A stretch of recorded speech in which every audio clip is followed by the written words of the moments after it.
Cemaat. Getdik. 1, 2, Hazır kayıtlasız abi.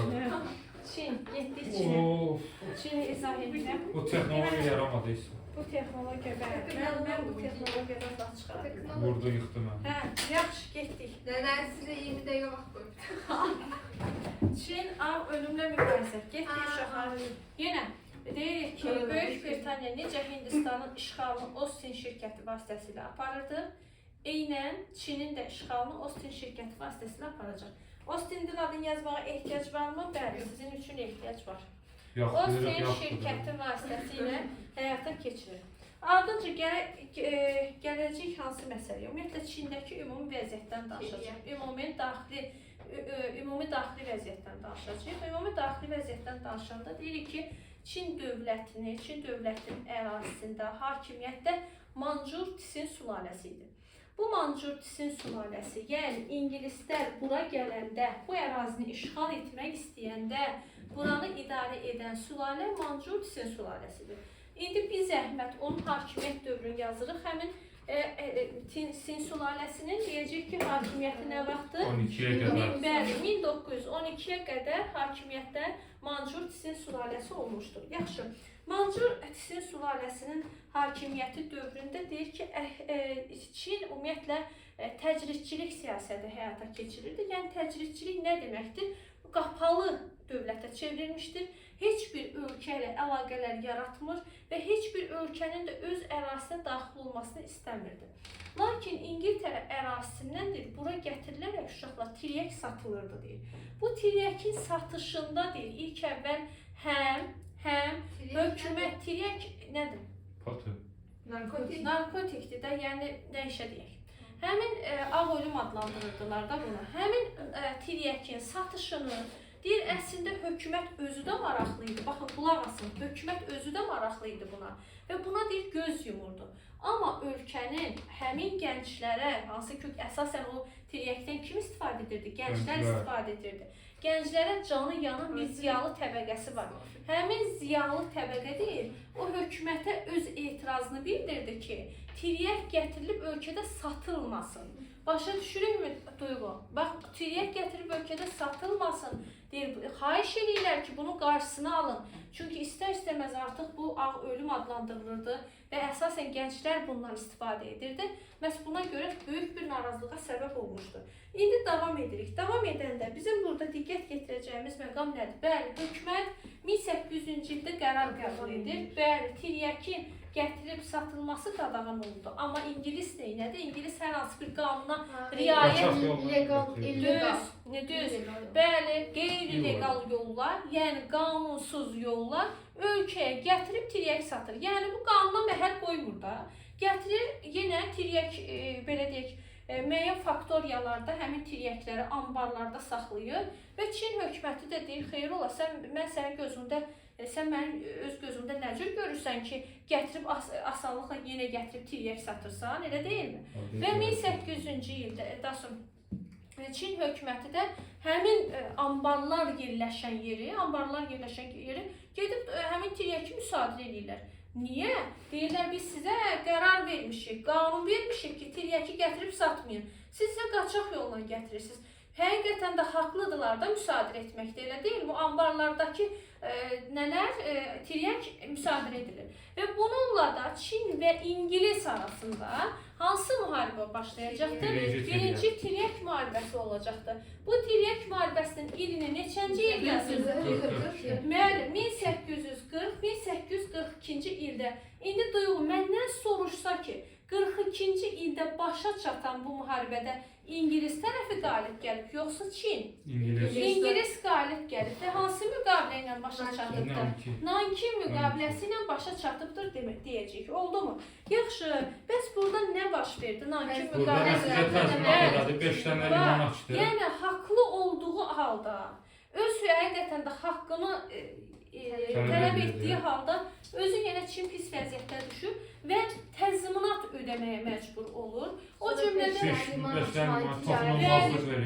toxunulmazlıq hüququ verilir İngilislərə, İngilislərə verilir bu hüquq 5 dənə şəhərində deyirik ki, 5 limanında nə açmaq hüququ verilir? Ticarət üçün açmağa, 5 limanda ticarət üçün açmağa icazə verildi və bir də orada bir məqamı da unutmayaq ki, Siangan, yəni Hong Kong kimlərə icarəyə verilir? İngilislərə icarə verilir. Və unutmayaq ki, bir də siz bilirsinizmi ki, bu İngilislər Hong Kongu nə vaxt qaytaracaq Çinə?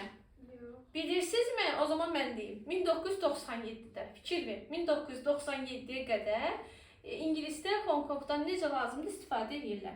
Bir də 97-də geri qayıdacaqdı. Bu da bir belə deyim, maraqlı bir məlumat idi. İstərim ki, sizdən bölüşüm. Nəsə maraqlı gəlmədi amma.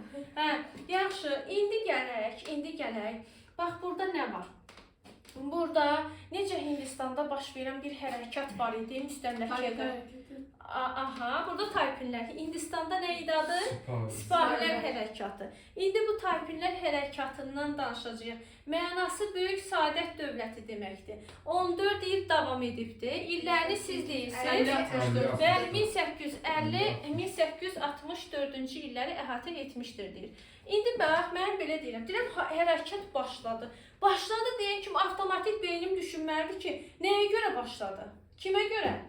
Hökumətin özünə qarşı. Hökumət kimdir? Mancur Tsin sülaləsi. Bir də nəyə qarşı idi? Deyin görüm. Müstəmləkəyə qarşı.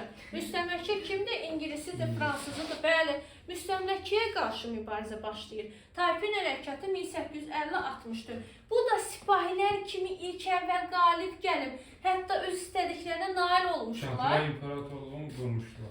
Yəni bəli, qurmuşdular. Sonra vergilər qadınlardan kişilər eyni hüquq. Bəli, qadınlarla kişilərə eyni hüquqlar verilmişdir. Bu da əla tərəfidir, elə deyilmi? Amma nə olsun ki, bu hərəkat axırda nə oldu? İngilislər, Fransız və ABŞ birləşərək bunları məğlub edirlər. Bu hərəkat yatırılmışdı. Amma bunun yatırılması nə cür baş verir? Nə cürdür? Onu ikinci tiryək müharibəsinin tərkibində danışacağıq.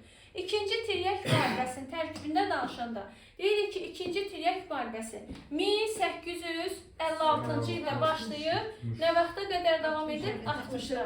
Yaxşı, bu Çin yazığı bilirsiniz nə deyirlər? Çinə. Tezdən istəyirlər, əvvəlki nələr, müqavilələr yenidən təkrarlanmasını istəyirlər. Yox, bundan da biraz da qabağa gedirlər. Bax, təsəvvür edək ki, mən Çinə, mən mağdur vəziyyətdəyim. Kənddən satılmasına icazə Yansısı çaylarından keçiş istəyirdilər. Aha. Başqa. İndi bax, mən biraz sadələşdirim də olarmı? İcazə versinizmi? Vermirəm. Yox, vermirsiniz, sonra da demirəm. Hə, icazə verdiniz, yaxşı. Çoxluq Vermədən bir verdik. Çoxluq icazə verdi. İndi sən qulaq as. Deyir ki, bax təsəvvür edək ki, mən bir belə deyək də pis vəziyyətdə qalan bir kişiyəm. Bax, orada 2 dənə ingilisdən fransız var. Bax, görsən necə baxırlar. Bu ingilisdən fransız. Mənə deyir, bilirsən nə var Çin? O deyir, bir zəif adam üstəhamı gedən kimi. Bu 2 nəfər də, bu ingilisdən fransız, mənim üstümə gəlirlər. Deyirlər ki, mənə deyir ki, bu 2 nəfər, bax, İngilis, fransız, ailə, bax, sən ingilissən, sən də fransız. Mənə deyirlər ki, bilirsən nə var ay Çin? Biz istəyirik ki, biz çaylarda açıq şəkildə tiryək satıq. Mən bilirəm. Bu özbaşdanlıq deməkdir. Özbaşdanlıq deməkdir. Təsəvvür elə, çaylarda sən nə satmaq istəyirsən? Açıq şəkildə duyğu, tiryək satmaq istəyirsən. Ay sağ ol. Mən bunu qəbul edərəmmi? Əlbəttə ki, qəbul edərəm.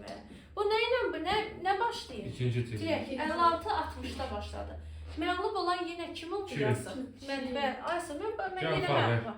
Can Fağıram, bəli. Siz yenə bu ikisinə nə ödəyirsiniz? Təzminat ödəyirsiniz? Təzminat ödəyirəm. Yansızı çayını bunlara verirsiniz. Aha, amma bir şey var. Onlara yansızı çayını verdim. Amma yansızı çay deyəsən nə? İndi ona gəlirəm, bax. Yansız çayını o 2 nəfərə verdim. İndi o 2 nəfər, görsən? Burada sərhədləri məlum edə bilmirlər. Buna görə də burada şeyi yaptırırdılar da. Bir dənə də məsələ var da. Bax, yansız çayı 2 nəfərə verdim. Duyğu 2 nəfər sata bilirmi yenə tiryəki? Yox, kim qoymur onları satmağa? Yox, kim qoymur? Çin verdi, hökumət verdi. Kim qoymur? Ha? ABŞ. Yox, ABŞ nədir? Rusiya. Başqa? Koreya. Ay Allahım ya Rəsulullah. Kim qoymur? Yoxdur burada neşə. Taypinlər qoymur, ay cəmaat. Ay qız bildim. Taypin bir mən qoymuram. Hə, qoymuram deyəndə, bax indi sizin dediyinizə gəlir. Və siz də bax İngilisi, Fransızı, ABŞ o yansızı çayında sərbəst şəkildə tiryək satmaq üçün Yansızı çayını qoruyan Tayfinlər hərəkatını məhv edirsiniz. Neçədə məhv edəcəksiniz? 1864-cü ildədir, bəli. İndi 1864-də bu vaxt ABŞ-da ABŞ-ın özündə bilirsiniz nə gedirdi? Nə gedirdi? Vətəndaş müharibəsi. Vətəndaş müharibəsi gedirdi. Bəli. Bax, bu oldu ikinci tiryək. Başa düşdünüzmü? Birinci tiryəki başa düşdünüz. Boynunuza qoydum deyəsən. Tayfinləri başa düşdünüz. İkinci tiryəki başa düşdünüz. Yazıq müəllim, bayaqdan danışır, heç bilmirəm daha nə cür izah edeyim ki, başa düşəsiniz. Yox, evə getmək yoxdur, Osmanlını da xoşum gəlmir. Osmanlı verməyibsiz. Demişəm. Sonra, burada bir dənə Aygün müqaviləsi, uşaqlar həmişə Aygün Kazımova yox. Aygün Kazımova müqaviləsi var. Yaxşı, nədir, elə yadda saxlayın, sizə olar. Neçənci ildə 56 mı? 56 mı? 1858-ci ildə. Aygün müqaviləsinə görə Amurun sol sahili verildi Ruslara. Ay sağ ol. Və bir də burada biz bilirsiniz nəyi danışacağıq sizlə? Çində baş verən burja inqilabı. Çində baş verən burja inqilabı 1911-13-cü ili əhatə edir. Burada ilk əvvəl Sun Yat-sen tərəfindən Birləşmiş İttifaq yaradılmışdı.